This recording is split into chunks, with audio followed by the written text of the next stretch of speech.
Welcome to Wine with Bill, and I'm Bill. Today, I am a very lucky person because I have in the studio with us our guests, Doris Cooper and Bill Cooper, the owners, winemaker, and marketing director of Cooper-Garrod Winery in the Saratoga Mountains and the Saratoga Mountains AVA. Guys, welcome to the show. Thank you for coming. Glad to be here. I like the name. I like the history here. Let's talk about it because off camera, I know that there's 6 generations of involvement with this property, and some of that property and its uses actually predate the winery, correct? That's right. So That's right. Start us off and give us a quick backstory here. Well, when our family came in, it was from England in 1892 when David and Sophia Garrod immigrated. 1893, they bought the first part of the property, which is the ranch. And of course, like most of the valley, it was prunes and apricots that they put in to be part of the orchard community. Their son RV was 12 years old when he immigrated with them, and he learned the orchard business from the get-go as a young man and growing up there. That's Bill's grandfather.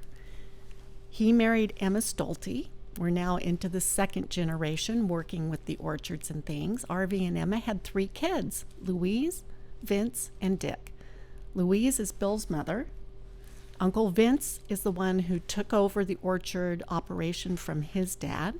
And Uncle Dick ended up being working with Farmers Insurance and being a lobbyist in Sacramento. So the 3 kids are around. Well, Louise goes to Cal and meets a young mining engineer named George Cooper. By golly, they got married. His ROTC commission comes up, and he ends up flying P-47s in the European theater in World War II. Vince is home taking care of the orchard. This is 3rd generation now on the property. Dick is still a bachelor. Vince married Jane Whiteman. By the time George comes back from the war, he gets hired on at Moffett Field, Ames, as a research test pilot, first one hired after the war, and that's when it was still NACA. It wasn't even NASA NASA yet at that point. And George and Louise end up having 4 children. Uncle Vince and Aunt Jane have 6 children, so there are 10 Cooper-Garrod cousins who are growing up together on the ranch. We're into the 4th generation. Time moves along. The valley started to develop. A lot of the people who had orchards moved to the Central Valley. Eventually, this family found that they had aging trees and further to take the fruit to market. One thing led to another, and Garrod Farms riding stables began. And that's one of the things with generational family agriculture. Like any business, you have to be able to change and adapt with the times, and the family did. Eventually, that became what part of the 4th generation took over to do. And when Bill's dad, George, retired from NASA Ames, he thought growing grapes and making wine would be a fun retirement hobby. Almost a second career. Well, it was an avocation for quite a while. Sure. The first vineyard was 2 acres of Cabernet Sauvignon that went in around George and Louise's home. And that was heavily helped by the family. Many of the 4th generation who were still around remember planting, watering, doing all kinds of things with that. And after 20 years, we ended up with a commercial winery because in addition to the Cabernet Sauvignon, Chardonnay and Cabernet Franc had been planted. We were selling grapes to other wineries. This place had always grown fruit. Why not go ahead and have a winery to go with the grapes? So 1991, we bonded 5 barrels of Cabernet Sauvignon for commercial release. Harvested 1992, we not only had the Cabernet Sauvignon, but also the Chardonnay and the Cabernet Franc. Those were bottled toward the end of 1993, and it was spring of 1994. You have Cooper-Garrod in the marketplace for the first time. So we've been around now since 1994, added some more grapes along the way, more varieties. And at the moment, part of the 4th generation is involving the 5th generation. We have a niece and nephew working with us now for the 5th generation and ready to make sure this generational transfer can happen again. 6th generation is on the way. We're expecting yet another one to come in after the first of the year. And the oldest one in that group is a sophomore in college now.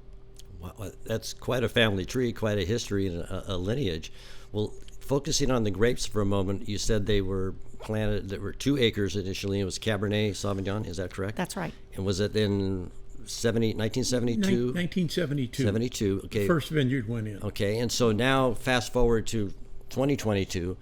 How many acres do you have in your vineyard? There's 28 acres and on the vineyard. And all the varieties now have expanded to include everything. The first vineyard is Cabernet Sauvignon. Right. That was planted over a series of 3 years to get the total 2. And then they put in an acre of Chardonnay, expanded that down the hill. Actually, on the picture up there is the gravel ridge side of it. And so that was 5 acres of Chardonnay. And then to the right of the picture where the horses are just coming back from is the Frankville vineyard. That was 5 acres we planted with cuttings we got from the old Congress Springs operation. Okay. They wanted, up in the hills up there, they didn't have any space. We had space, and so they asked us to plant 5 acres. And then their program changed, and we had 5 acres of Cabernet Sauvignon, Cabernet Franc to sell. And it was beginning to look like a commercial operation. And so they planted 2 more Cabernet Sauvignon vineyards, our Valley View and Lone Oak, by the time we went into commercial. So that was 21 acres. We came back in 96 and wanted to expand and let's have some more varietals. Let's see what we can do here. Because we are in the Santa Cruz Mountains, and this is a great place to grow grapes and make wine. And at that point, I did the Chardonnays from Burgundy. Cabernet Sauvignon is from Bordeaux. And then out in the Loire Valley is the Cabernet Franc. So we had those 3. We were looking for things to do. Marty Mathis had just been very successful with Maradon Syrah. Maradon's also a Saratoga vineyard. And so he got some cuttings for us. So we had some Syrah. My folks had been doing wine tasting down in Paso Robles and San Luis Obispo. They came back with a lovely Roussanne that Dan Gears had taken south with him and planted Zaca Mesa. So that's 2 of them. We had made our first blend, and so I wanted to get some Merlot to flesh that out. And so that's next 7 acres of vineyard was the Merlot, the Syrah, and the Viognier. So that was fine. And we got into, started blending. We started to harvest it. It's the 3rd year when you're able to take something in. We brought in the Roussanne, getting our label approvals and everything else, and all of a sudden there's a story in the trade press about this Randall. I should back up and say Randall Graham brought over the Roussanne from France in a suitcase, got planted at Zaca Mesa, or at Bonnie Doon, then it went to Zaca Mesa, and that's where my folks tasted it, and they came back, and so that's when Dan Deers got some for us. And it turned out it wasn't Roussanne. A Frenchman had been here and had looking more closely at the leaf structure and told the people, no, that's Viognier. And at that point, there were 2 strains of thought in the industry. There's people who wanted to, why did you do this to us? It's a horrible story. You ruined everything we're trying to do. And then there's the people that said, hey, this is a good story. And we went with that. Asked Randall, have you named your clone? He said, no. Well, do you mind if we name it for you? And so we did. We named it the Randall Graham clone. And answering the vineyard question, then it was about 5 years later, one of the cab vineyards was struggling, so we put some Pinot Noir in there, did a little replanting. That came along so nice, that was lovely wine, that we then took some of the Syrah, which was very prolific, and budded that over. Wow, well, wonderful varieties. Well, let's focus on not only the wine growing, but the wine making, because you're the winemaker, and you do a great job. I'll say it on the record here. I've been to your winery. I've been to your tasting. The wines are spectacular. The setting is spectacular. The hospitality is spectacular. But there's some factors here. I believe your winery is organic certified.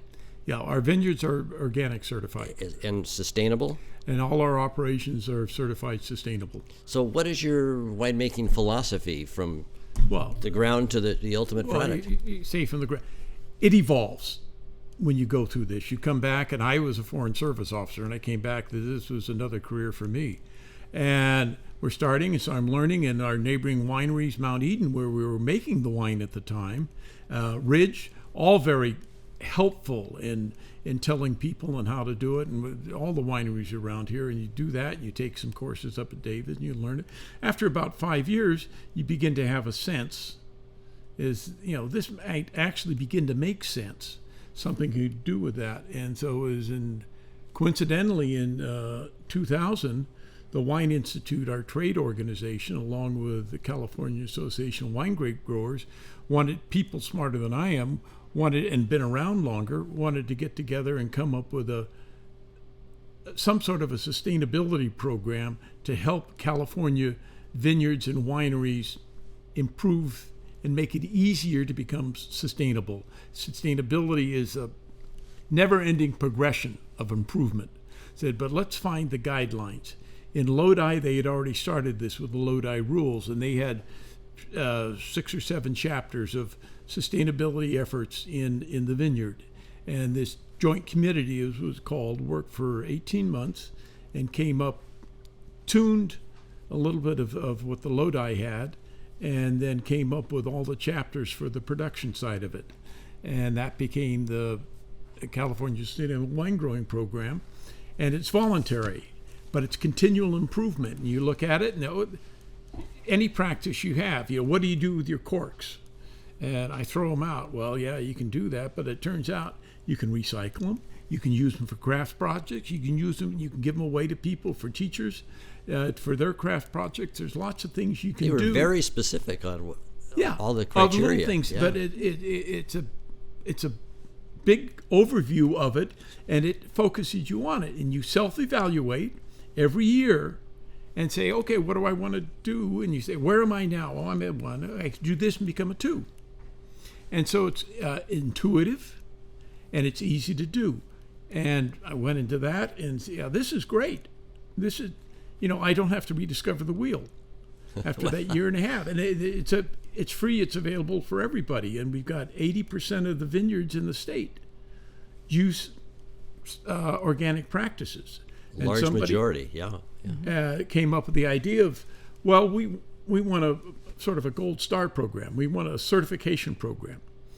And I was on the board at the time, and we decided, they want to do that, but it's got to be voluntary and self-improvement, and went through that. And that's the same time I was wondering, what about organic for our stuff? But Cooper-Garrod. And looked into that, and we started. Jan, my cousin, said, okay, you can take this little half-acre vineyard, the very first one planted, you can try it with that one. And we did. Made mistakes. But when you're going to make mistakes, make little mistakes. Don't do it on everything. And from that time in 2005 until now, everything has been, more than 10 years, all our vineyards have been certified organic, some of them for 15 years.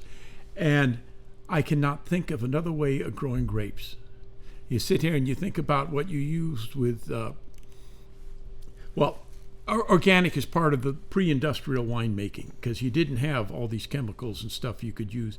And it's wonderful if you have problems to be able to call up somebody and say, here, send me, I got this issue, send me some stuff I can spray on it or dump in it or mix it in or whatever you want to do. But if you're an organic grower, you've just got to be proactive in front of it and not fix problems, but avoid problems. Well, that's great. And that gives the clearest expression of the terroir and where the grapes are. That's what I was going to ask. Yeah. Thank you for that. Well, I'm having a great conversation here with Doris Cooper and Bill Cooper, and we're going to take a quick break and be right back, and we're going to talk even more intensely about the wines themselves and how they express really the terroir and philosophy of both of you. We'll be right back.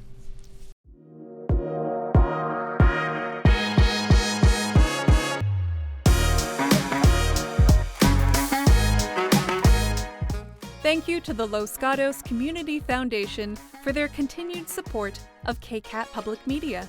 Because of groups like the Los Gatos Community Foundation, KCAT has been able to inspire, educate, entertain, and inform our community through the magic of television and digital media for over 38 years. Thank you. All right, we're back. Let's really talk and focus on these beautiful bottles of wine with beautiful wine in them. And you guys take us through here, whichever direction you want to go, and give us a quick little tour here, including hopefully for our viewers and listeners, they really like to know the food and wine pairing. So go ahead. Well, for us, that's what it's all about, is enjoying a glass of wine with food around the table with friends and family and things. And we kind of set the lineup here in tasting order from your side of the table to ours, Okay. Bill. A lot of places make Chardonnay or Pinot Noir in this area. We thought we'd bring a different white wine for your audience to encounter, and it's our Viognier. So we planted Roussanne, we harvested Viognier, and it does say Randall Graham clone right there on the bottle. They are. It's a nice change of pace from Chardonnay. This one is a little more on the side of stone fruit, a little bit of a citrus note, some honey, maybe a little honeysuckle floral in there. And you often hear Chardonnay, did it go through malolactic? Is it barrel fermented? Well, our Viognier is actually done in stainless steel. So we do that to keep it nice and crisp. It doesn't have the barrel interaction that Chardonnay does. And we also stop the malolactic fermentation. So that also keeps the crisp side of the Viognier forward. That's a good thing. And it's delightful. We call it sunshine in a bottle for these cold, hopefully rainy winter days in this part of California. You open it up and you just feel sunny and warm. Nice recipe to go with it. We do food pairing recipes on our website, which is garrodfarms.com. Okay. And all of these recipes are there. We've got a roasted salmon with some mango salsa. If you're looking for an hors d'oeuvre, there's some nice pecan onion swirls that you can kind of make ahead of time and slice and bake when you need them. Trying to think. Oh, another one that we enjoy, we call it Polynesian kebabs. You take some fresh chunks of pineapple, reserve a little bit of the juice from when you're cutting it, cut up some chicken and apple sausage, make some skewers of that, and a very simple glaze is that pineapple juice, a little apricot jam, and some Chinese 5-spice powder. And you brush that on. You can do it on the grill or under the broiler if it's raining and you're not going out to the grill. And that's delightful with the Viognier. I would just like to add, our Chardonnay is barrel fermented, and it does go through 100% malolactic. Okay. And we put the two wines together in one of our test pilot blends, the Black Widow, which is 75-80% Chardonnay and 20-25% Viognier normally. Sounds like a good marriage, good combination. It is. Next wine in your lineup is our Cabernet Franc, which is one of the wines that not everybody produces. A lot of folks think Cabernet Franc is just a blending grape, but when you enjoy some of this Cabernet Franc, you'll find out that it stands on its own quite nicely too. It's a medium-bodied red, and for me, it's the jester in my food lineup because I can serve it with poultry, I can serve it with pork, I can serve it with lamb, and it's lovely just sipping on its own too. This time of year, a fun recipe for it is pork with an orange cranberry sauce, and that makes either a lovely weeknight meal or you can serve it for guests on the weekend too. Pâté de campagne, you can make ahead of time and do that for an hors d'oeuvre. Yeah, it's nice. I hope the microphone isn't picking up my stomach growling. Roast leg of lamb, we love that with the Cabernet Franc as well. Wow. Yeah. Well, then you're on the Franc. I want to add that we make blends with those, with Syrah, and then with Merlot. And so there's two more of our test pilots, the F6F and the F7U. Plus, it goes into the F86 that you see there, which is the Bordeaux style, which Doris is going to talk about. So I will back off. You ready to jump into a blend, Bill? Absolutely. So all of our blends are labeled with this test pilot label. George had a lot of fun flying. He also had a lot of Bill's fun. father. Bill's father. when we started doing wine and blending. So we just took the test pilot side of things. Each distinct blend has its own aircraft on the label. This F86 will always be our Left Bank Bordeaux style blend. This particular vintage is about 50% Cabernet Sauvignon, 30% Merlot, and 20% Cabernet Franc. So That's you've classic, got a yeah. lovely combination. The back label is also fun. It will give you a pithy little story about the flight research program George flew in that particular aircraft, and it'll also give you the technical specs on the wine. This one is a very velvety mouthfeel. It's very elegant and lovely. I would suggest that it would go with, I don't want to mix it up with the next one. Oh, veal chops with a wine reduction. We also have a recipe for beef medallions with a caramelized brandy sauce.